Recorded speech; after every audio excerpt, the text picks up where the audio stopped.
At a time of deep division in today's society, we must come together for humanity's sake. On Can We Talk 360, we strive to stimulate an authentic conversation on issues that affect all of us in an environment of tolerance. I am Eugene Pettis, attorney and community servant. Let's discover how there is strength in our differences and an abundance of possibilities when we stand together as one humanity. Thank you for tuning in to today's episode of Can We Talk 360. It's always the right time for a motivational moment. Just a little thought that can help lift your spirit along life's journey. One of my life's drivers has always been to live a purposeful life. You say, what does that mean? That's a fair question because it means something different to each person, kind of like being fair. It often depends on what side of the bargain you are on that determines how fair is fair. The foundational point of my definition of a purposeful life has been serving with an unselfish heart. That causes my love for my fellow man or woman, for humanity to be a guiding light in what I do and how I contribute my time and talents and resources. An ingredient of love is service. There is an interplay, an interconnection between love and service. To do either effectively, you need the other. During my year as the president of the Florida Bar in 2013-14 term, one of my chief initiatives was to establish the William Reese Smith Leadership Academy.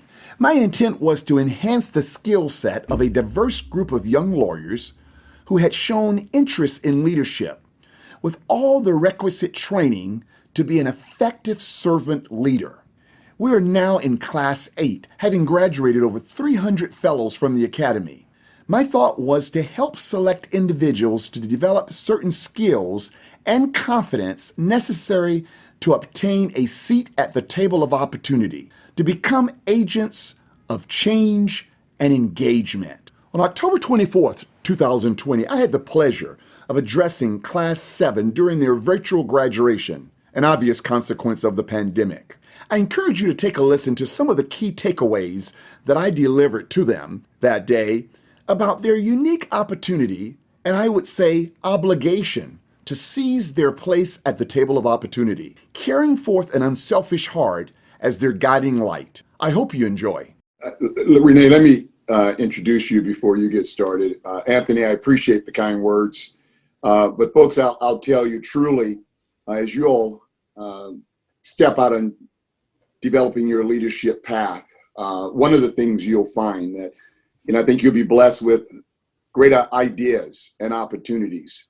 But many of those ideas will not come to fruition if you don't have someone with you that's a partner, that's someone who could put vision to life. And I met Renee during another commission that we worked at Hawkins, which was a couple presidents before me, and she had extraordinary organizational skills, maturity for age, and came up with the idea of the Leadership Academy. There was not any person on earth that I wanted to help bring that to life other than Renee. And Renee, you know how I feel about you. You're a superstar. You're a beautiful person. You're a servant leader. So I present you to Class VII. Thank you so much, Renee, and thank you for the kind words. Good morning to all. I'm excited. I come to these occasions. Since the Leadership Academy has been designed and operating, I've always spoken at the beginning and I've spoken at the end. In the middle, I've always allowed others to speak because it wasn't Gene Pettis' Academy. It was the Florida Bar's Academy, and I wanted to make sure that everybody had an opportunity. We've done a great job. All the directors, Arnell and Anthony and John and all of those, starting back with Renee during her leadership, have always made sure that you got a taste of the best that we have to offer as a profession. But congratulations to you this morning as I was reflecting on my comments, because I don't come to any speech as just a talk. I always go through a meditation. I always ask, what's the message that I'm supposed to deliver? Because I don't think these occasions should be taken lightly.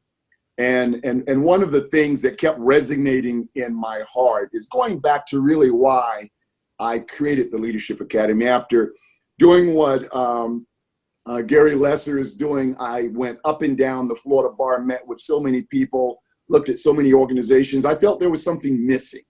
I felt that there were organizations out there that were not optimizing their potential because they didn't have organizational skills. They did not have personal development. They did not have strategic skills. They didn't know the bar. They had no network. They didn't know the landscape. How could you be successful if you don't have certain skills and certain knowledge? And when I looked at it, and at the same time, we were talking about the diversity of the bar, and we need more diversity, yet there was no training ground to teach all people those essential skills that are necessary. And I started with this idea of the Leadership Academy. Let's teach it. Let's open up the door. And it's amazing when you want to, you're talking about opening things up. There is a hesitation because those that are already at the table are hesitant to put some more place servings at the table because you may eat something off their plate. And people have to realize that God has blessed this earth with enough for all of us. We can expand this table, and with expansion of the table comes more opportunities for us all. So that idea of the Leadership Academy was born out of creating agents of engagement and change. So you all have gone through the curriculum that we hope has instilled an excitement. I mean, I get excited that people say I'm passionate about everything, but I'm just a passionate individual of excitement and engagement. And I hope you feel some of that, because that's the purpose of the curriculum that we've taken you through, to teach you some of the skill sets that I mentioned and others. But as you graduate, and graduation is a day of accomplishment, but it's a platform taking off to a new chapter in your life. If all you're going to do is hang the plaque up on your wall, why did you waste your year? We all got enough plaques, but you put the time in. Now, to this is a jumping off point with the skills. Hopefully you've been emboldened and skills that you feel more confident. I've had judges, people who are Leadership Academy fellows who have called me, written me, cried on the phone, saying, Gene, if it wasn't for the Leadership Academy, I would have never had the confidence to do what I did. I hope you have that confidence. I want to go through briefly a couple of points that I think, when I think leaders, I think Florida Bar, I think our profession, but I think society-wide. I think all of us are citizens of a bigger society, and lawyers have an oath of professionalism, a creed of professionalism, to do public good. That's the second provision in the creed of professionalism, to do public good. So I've always been intentional in saying, do not limit your service to just the bar. I would love to look back here at this Class VII and see that you all have gone off in directions that reach far into our society, because leaders, servant leaders, are truly, truly needed. So I hope that you have developed and strengthened an unselfish heart. Why do I say that? An unselfish heart. Because folks, this is not about you. Your calling to the academy is bigger than you. The world needs you to look and see what's going on, to get proximate. And I always like the word proximate, because we often try to address problems at a distance. We see all sorts of things going on in communities. I see it's needs done, but I don't want to get close. Well, proximity is important until you get close and touch some problems in our society, and people know that you genuinely care. You will never have a perspective or an opportunity to make the change you want to accomplish. So I hope that you have developed an unselfish heart that's willing to get proximate to whatever your heart's desire. It's very important that you serve others in a manner that your life's testimony at the end of your journey will be that the world is better because you lived. Now think about that. Digest that. You know, you should have an impact. All of us should have an impact on the world, and we should make something better. It could be a little tiny thing, because you could take a little tiny thing and make it better, and that thing can go up and blow up to be something significant. But the world should be better because you live. I live by that each and every day, that I try to do something in my life. I could have closed the resume and say, I was Florida Bar president. I don't need anything else. Well, folks, I didn't come to the Florida Bar presidency for a resume. I came to serve. And I wake up each and every day in every chapter of my life to find out what my calling is to serve. So at this time of graduation, don't think of what can you do to benefit yourself. Where is this going to take me for myself? But rather, how can you be a helping hand toward a better humanity? I assure you that selfless deeds will multiply to full bounty of blessings in your life. I've lived it, I've experienced it, and I'm bringing it to you to tell it's true. Don't be afraid of putting yourself behind. When Renee was talking, I remembered I guess a little statute that Renee and the Academy gave me that was on my desk, and Renee will remember giving that to me, but it embodies what everybody who knew me said: reach back with your dominant hand and pull others up. That's what I'm talking about, guys. That's what I hope that you have learned, that if you use your best for somebody else, God will bless you with way more than you could ever get on your own. Don't be afraid of having a selfless heart, an unselfish heart. Also know what you do matters. You all have heard, some of you have heard that when I was bar president, I was in Washington, D.C., and I saw those words, a huge banner that said that I pulled out my phone, I put it in there because I love putting thoughts in my phone for future speeches. And one day, about 4 months later, I pulled it out, getting ready to develop a speech. I plugged in the internet. What you do matters, Washington Memorial. Up popped the Holocaust Museum, the United States Holocaust Museum. That was their banner.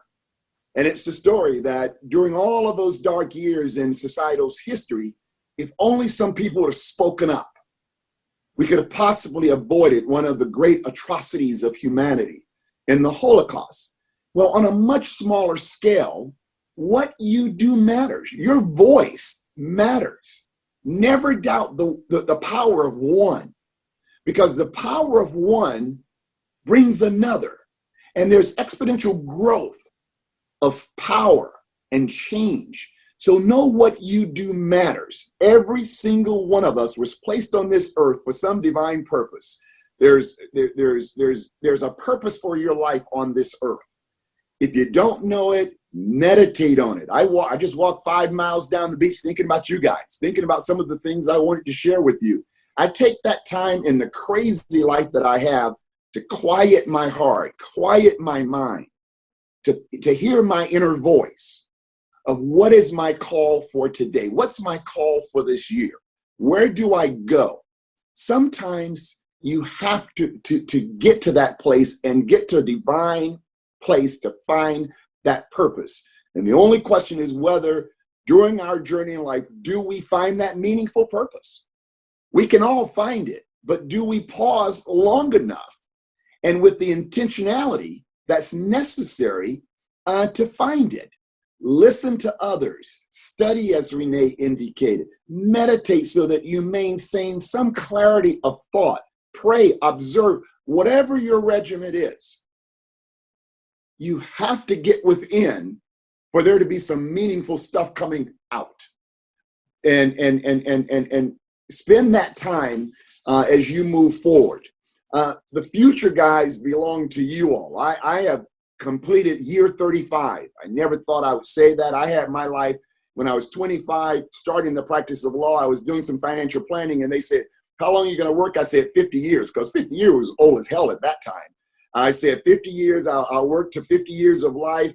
And I couldn't think of any occasion where I would still be working.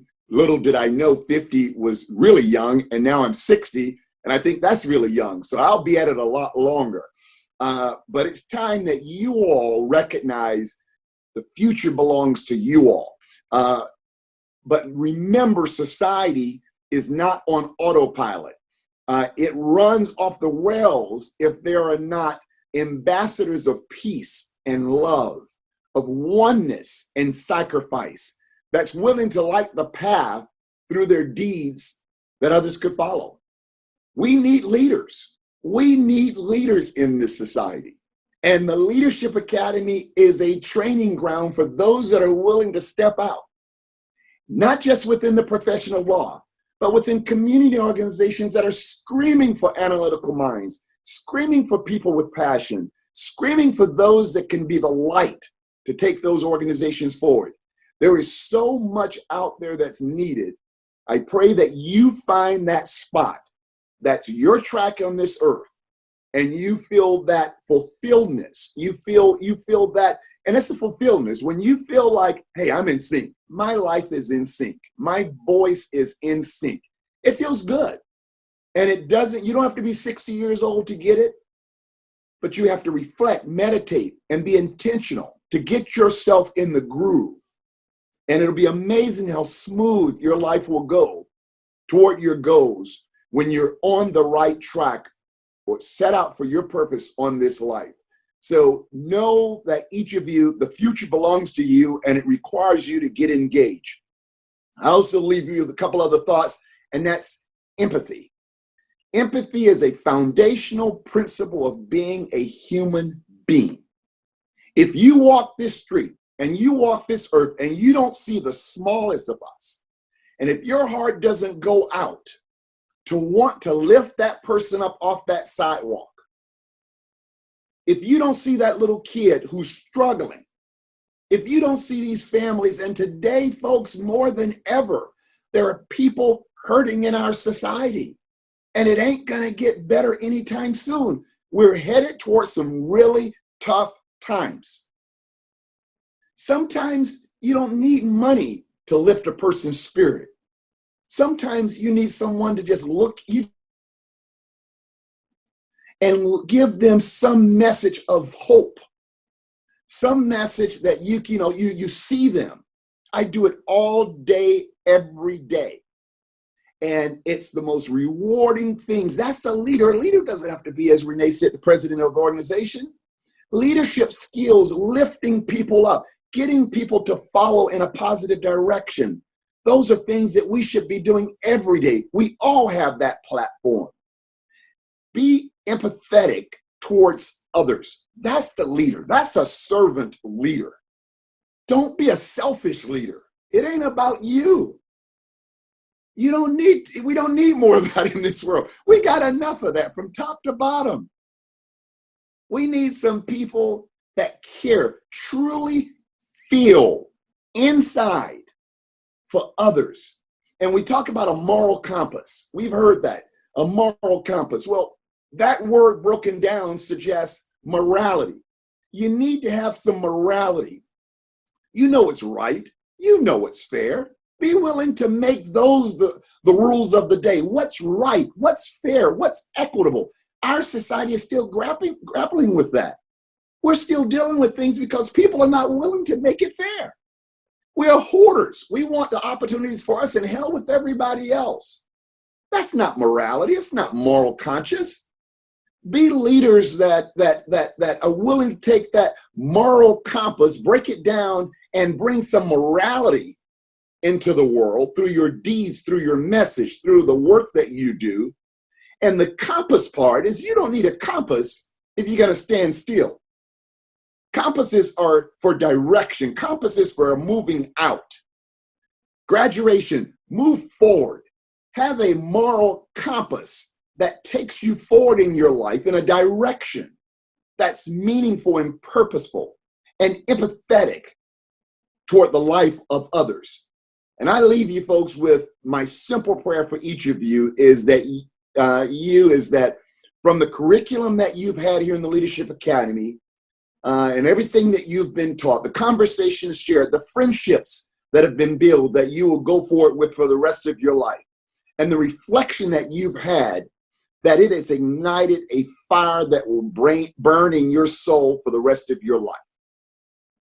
I hope that you pause and you reflect long enough that you feel a passion inside of you that's different from the passion that you had a year ago when you first started off in June, when you first started off in the academy, that you have a passion for the betterment of one humanity.